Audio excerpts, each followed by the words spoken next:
中国势力崛起，在崭露头角的同时，完全掌权的中国共产党也在过去几十年来悄悄地改造这个世界。中国政权擅长于培育在地的协力者，结合了撒钱、经营人际关系跟宣传攻势，来深入其投射影响力对象的社会深处。这种影响力模式一旦着床生根，由于种种的权钱交换、商业交易、人际网络的盘根错节，即便一个国家已经产生了警觉，也没有办法轻易的摆脱影响。让全世界有识之士越来越感到不安的是，中共利用西方自由开放社会的规则，对外撒钱来买影响力，但是在他自己的境内却是执行另外一套党国的资本主义，党的力量压倒一切，基于一套完全不同于西方民主的意识形态。美国跟中国的对抗在底层是经济跟科技实力的对决，但是在上层却是两套游戏规则的冲突。由无声的入侵作者汉密尔顿跟德国马歇尔基金会研究员马晓月共同著作的《黑手》，以北美、欧洲跟整个西方世界为范围，透过了搜集并且分析将近的1700多则的资料来源，包括了各地新闻、中国政府文件以及官方的发言，来具体的描绘出中国锐实力在文化、经济、政治、媒体等层面对西方民主国家的影响，并且在全书的第一句话开宗明义就警告说，中国共产党决意要改造世界秩序，要兵不血刃地把世界变得跟自己一样。究竟中国如何改造全世界呢？今天的明镜专访邀请到了《黑手》一书的作者之一，德国马歇尔基金会研究员马晓月，来解析中共黑手的成功之道。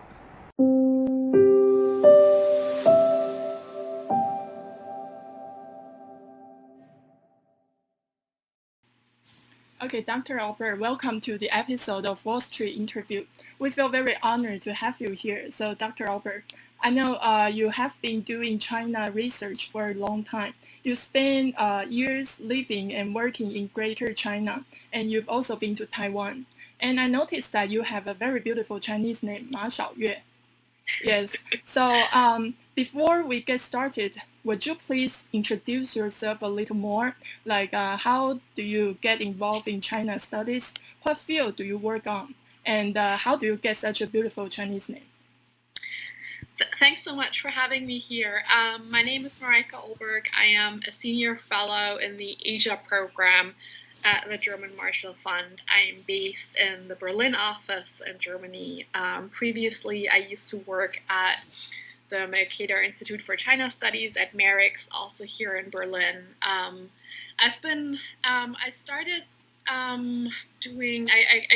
came into the China field when I started studying at the University of Heidelberg in 2003. Mm-hmm. And I think initially I was mainly interested in learning Chinese. I wanted to be able to speak the language, and I didn't really have that much of an idea of what I wanted to do afterwards. So I started in Heidelberg because they had a very good language program, then went to Beijing for a second year of language training.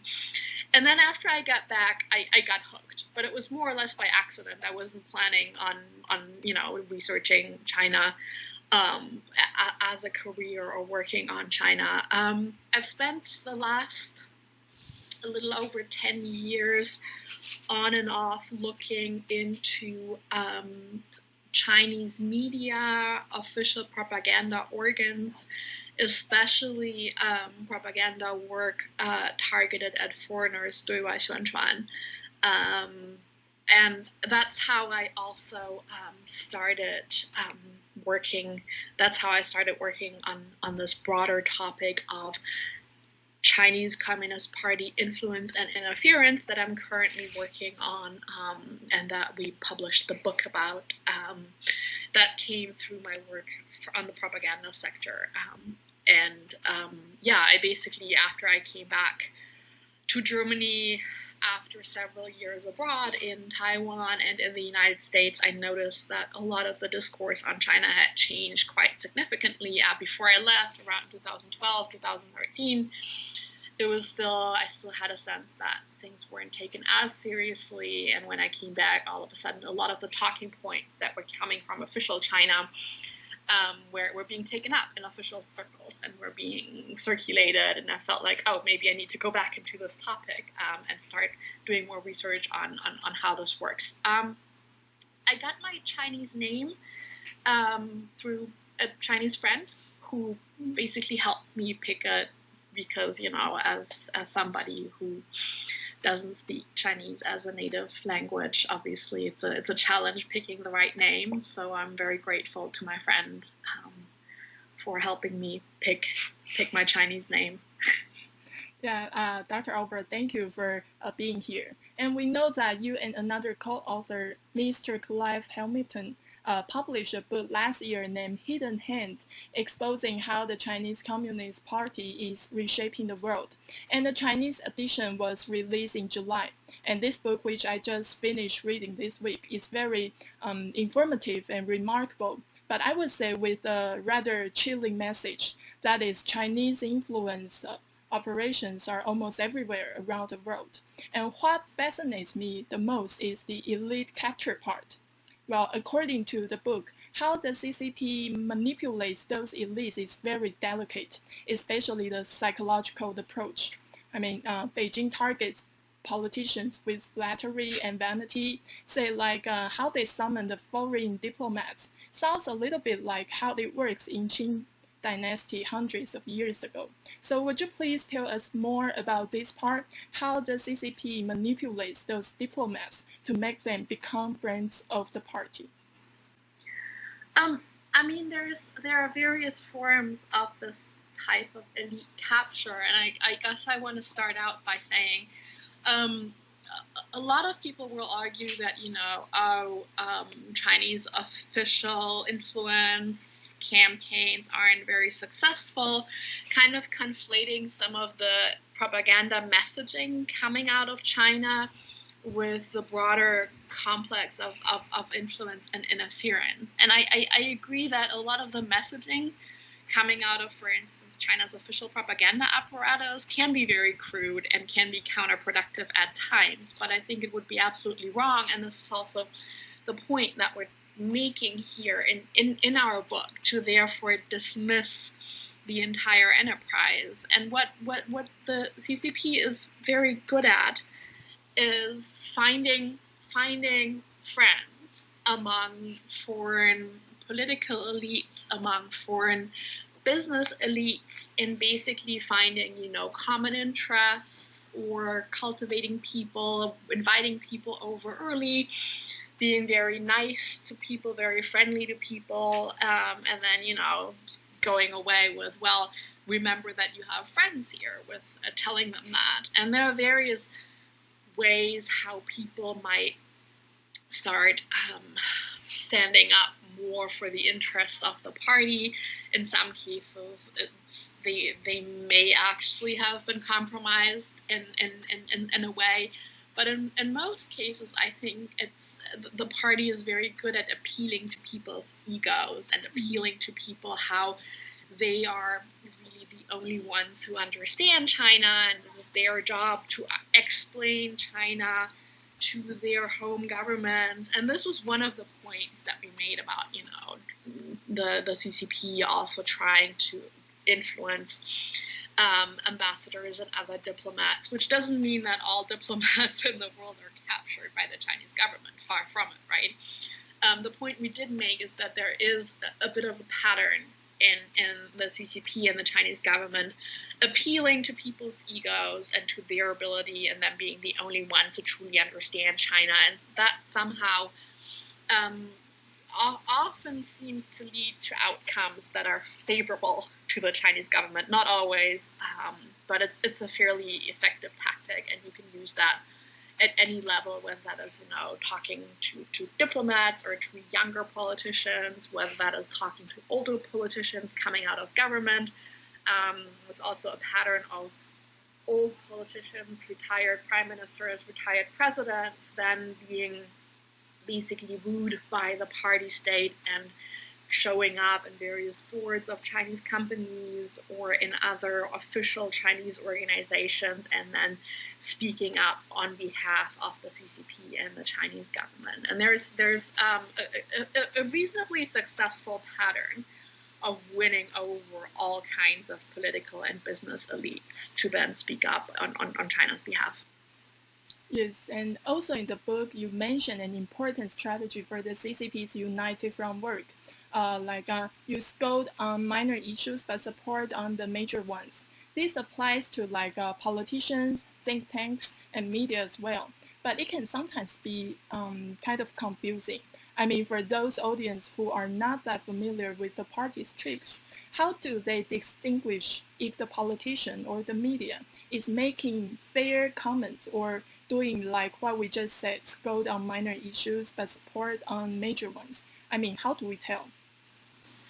Yeah, you're referring to the 小骂大帮忙 strategy. Yes. That's used. And the honest answer is most of the time you can't really know, because the problem is, a lot of, if this is the case, a lot of the information will not be available to you. Like if there is an agreement to, work with the party to place certain pieces, a lot of that information is not in the public sphere unless you are lucky and there happens to be a leak or there happens to be an investigative journalist who really digs down into this topic and comes up with some interesting information through, freedom of information requests or other forms. So in many cases, what all you can do, at least from the outside, when you see someone who's will raise smaller criticisms of the party but will support it on the big lines, you can't really make an absolute determination because you can't look into people's heads. Often you don't have all the data. So what we try to do here is we try to point out certain strategies, certain patterns, and explain, what the party itself has said about those, how the party understands those patterns, and that this is a thing that the CCP understands and uses. But with regard to individual initiatives, most of the time you can't do much more than take an educated guess, and that of course is part of the problem. So I think it's better for the audience to read the book to get the patterns, I think. Yeah. What can I say? Absolutely.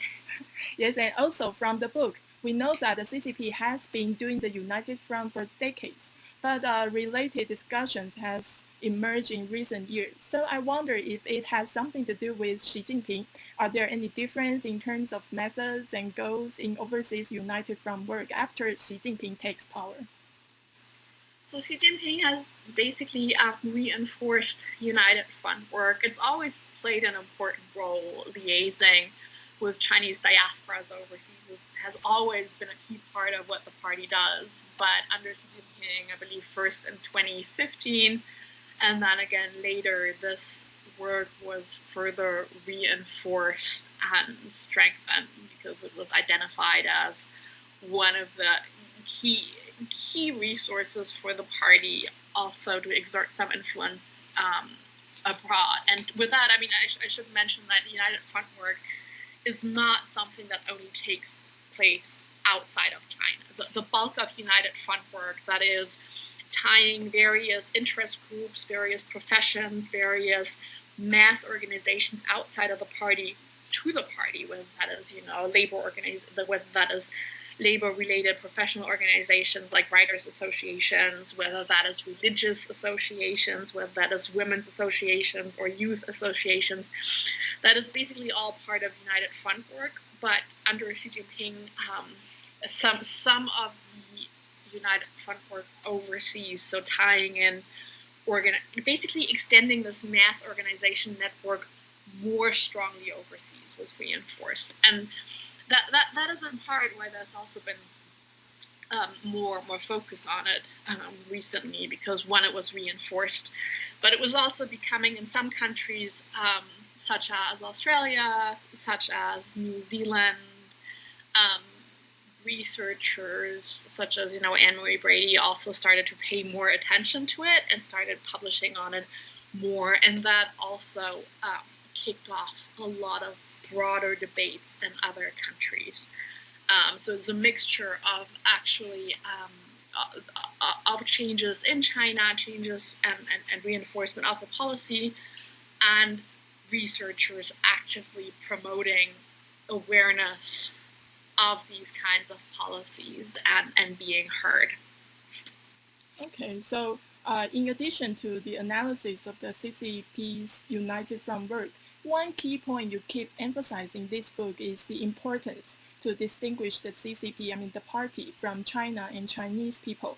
And this argument is also mentioned by Yu Maochun, the China Policy and Planning Advisor to former United States Secretary of State Mike Pompeo. So, why is it important? And if it's important, for now, how many politicians in the West accept it? I think, it's important for many, many reasons. One is that, that the party itself is really, really dedicated to conflating China and the Communist Party and to drive home the message that there's basically, without the Communist Party, China wouldn't exist. And that's true in the form that China currently exists. That is, of course, shaped by the Communist Party, but that doesn't mean that the Communist Party is China. The CCP itself also says, well, we have no interests other than the interests of the people. And that is, of course, not true. The CCP has a strong interest to stay in power. And it'll, of course, say that this is also in the interest of the Chinese people. But it's really important to distinguish between the two because it's simply a narrative that doesn't hold up. And if you were to look at any other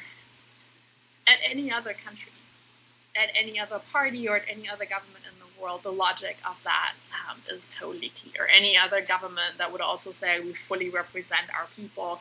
A lot of people in those countries would disagree, including myself. I'm not represented in the entirety by my own government. I am not, my interests aren't the same as the German government's. My interests aren't the same as any German parties. So simply pushing back because that is the right thing to do is important. But it's also important to, because there is, and this isn't entirely solved by saying the Chinese Communist Party is not China. There will still be people who will use the repressive policies of the CCP to, discriminate against Chinese people or to attack Chinese people overseas. That's not entirely solved by it, but it's still incredibly important to understand that, no, this is not, I'm not someone who doesn't like China. I've lived in China. I can't go back to China. I quite frankly miss China, and I wish I could go back. So the issues I'm pointing out are not something that are in some way, as the party itself, it's nothing that is culturally Chinese about it. It's an authoritarian government that works in many ways similar to other authoritarian governments. So it's also important to push back against this narrative that, China is different because there's this huge cultural difference. Yeah, there are cultural differences, but a lot of the differences are actually in terms of the political system, and that political system, authoritarian governments, we've had that many, many times in Europe, including twice in recent history in Germany. It's not that foreign and not that exotic and not something that is so incomprehensible to our minds that we can say, the CCP can do whatever it wants because it just functions fundamentally differently. No, it's just an authoritarian system. And this is a difference that I think is really important also because the party tries to muddle these categories and says, well, we're just so different and China is just fundamentally differently and therefore China can't have democracy, China can't have certain things. They're not suited, quote unquote, to the Chinese character. And that quite frankly is nonsense because there are plenty of culturally Chinese places or majority Chinese inhabitants or people of Chinese ethnicity that do perfectly fine with the democratic systems. If you look at Taiwan, obviously you can argue that even though it's not exclusively Han Chinese, Chinese culture has a large impact on Taiwan as well. And no problem with democracy there. Plenty of people in Hong Kong who would love to have more representation, who would love to have more rights. Nothing un-Chinese, nothing fundamentally incompatible with Chinese culture about democracy. So those are some of the reasons why we insist on the separation, why I think it would be good if more people could do that explicitly and could basically poke through the justifications that are also provided by the party for how it represents all of China and all things Chinese. So do you think it has become a universally acknowledged fact among Western leaders now? Not really, because people are still, like most people will, of course, understand that no, a political party cannot speak for 1.4 billion people, but it's not something that's very consciously said, and it's also something that the CCP has pushed back quite strongly against.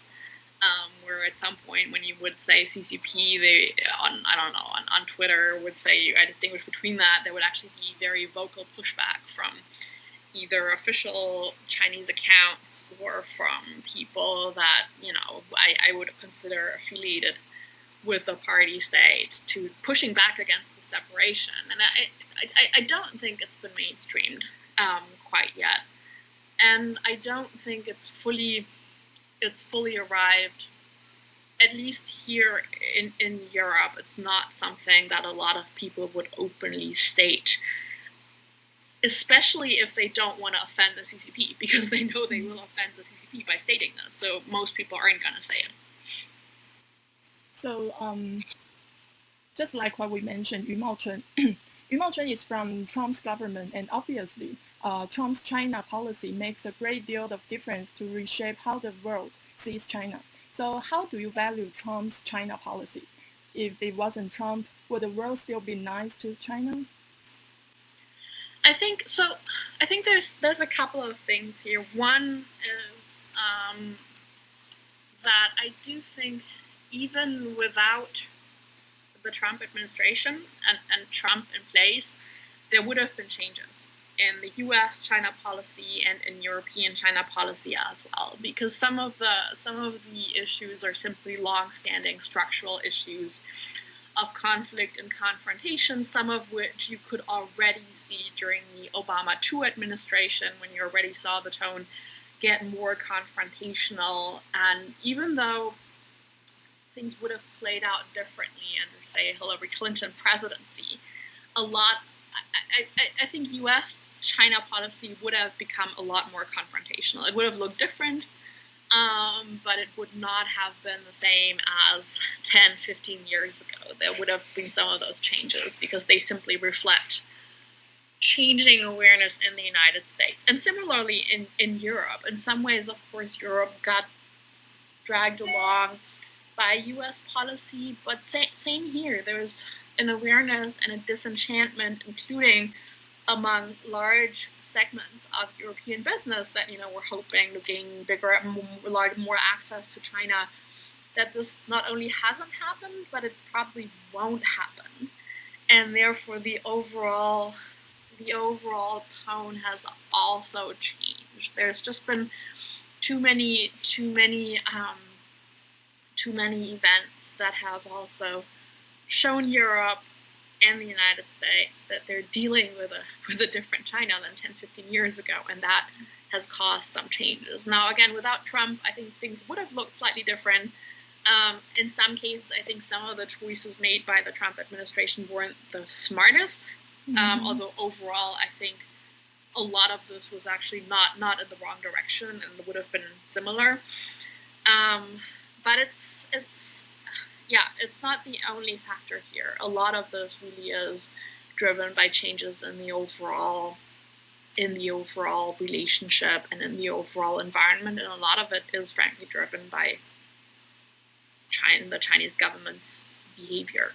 Therefore, I think we would have seen a lot of what we've seen in one form or another.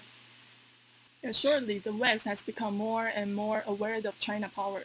But when it comes to confronting China, they still have some economic and political concerns. For this, Australia is a very exceptional example. Chinese influence is almost everywhere in Australia. The country is basically invaded economically and politically by the CCP's power and money. Yet when facing China's threat, they still stand up to fight it. I mean, how do they do it? And what do you think is the key factor? I think part of it, I mean, there's just been in part, it's because there's been a stronger debate in Australia because the CCP influence has been a lot more pronounced in Australia. So it's a bit of a chicken egg. You have more of a focus of the Chinese government on Australia.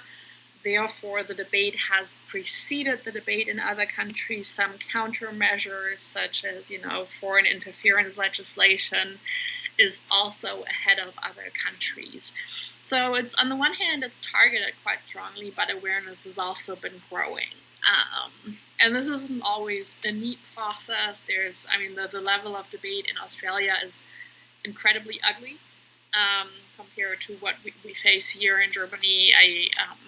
I am very hesitant to wade into any debates in Australia because the level of discourse is simply so ugly on all sides. But there's more awareness, and therefore there's been more pushback. And now I think, in a way, the singling out of the Chinese government, the Chinese government has basically singled out Australia now for punishment, to make an example of Australia, also to show other countries what happens when you push back against it with tariffs, with economic coercion, with demands of the Australian government. And that, of course, was intended in a way for Australia to change, but it's in a way, it has reinforced some of the points that people who have warned of this influence of the Chinese government in Australia have been highlighting.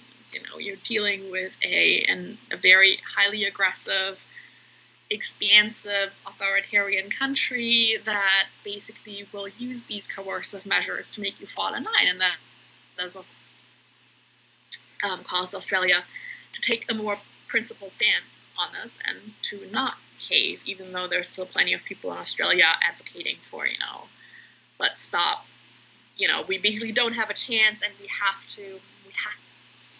So actually, I noticed that you list out some suggestions in the afterwards in the book, and many of them are mentioned from the non-governmental angle, like the academia, media, and civilians. But what about the government?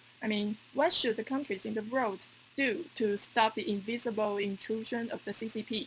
And how do you think the world do so far?